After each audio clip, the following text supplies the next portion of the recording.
Hello Philippines and hello world. Salita ako ng salita, hindi ako pala nakuha yung camera. Sumarang gutom na, tingnan nyo yung oras. O, napakaaga pa ay. Kain tayo, ang ulam namin ay charot. Eto. Ito yung sauce. O, diba?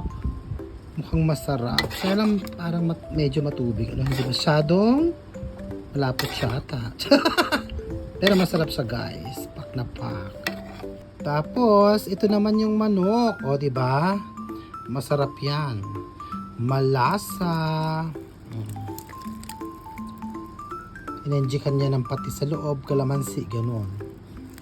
O, diba may pagpalasa, kaya masarap hanggang loob. O, diba? O, kagat maron.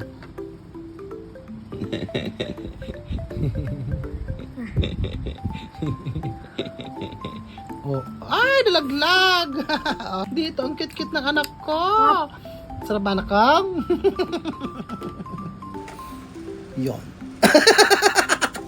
Napakalasa. Oh, sumarong gutom na. Gusto ko tinamad kaming mamalengke, kaya ito ang ulam namin. Pak yung lasa sa isa. Yung lasa niya, guys, hanggang sa loob. Pag ito, di ba? Ay, sorry. Ito, di ba? Yung karne. Yung loob. Yan. Yung loob niya. Yan. Tikman niyo yung loob niya. Lasang-lasa yung patis, yung kalamansi, mga herbs, art na nilalagay nila. Mahalap. Tapos yung sauce.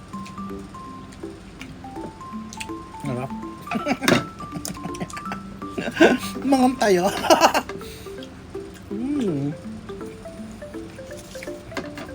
Ang harap yung balat. Grabe. Diyan sa Janice Lechon kayo bumili ng lechon manok kung gusto nyo ng masarap na manok. Dito yan sa Santa Rosa, Nueva Ecija. Yung mga dumadaan, buy na kayo. Tikman nyo. Ang sarap. Ang lasa. Namad ako magluto. Namad ako mamalengke. Kaya itong ulam namin. Taan tayo. Harap. Nagima, ang lasa. Hindi katulad sa ibang mga lechon manok na dry, ganers, walang lasa sa loob. Ito, juicy. Malambot sa loob, tapos yan hindi siya dry. Sarap. Sarap. Yung ba't na nakain niya. Ang halo ka. Ang harap. Anong ulam niyo dyan? Hindi ako makapagsalita. Ano? Harap. Sarap. Sarap ang buhay, Nets. Charot.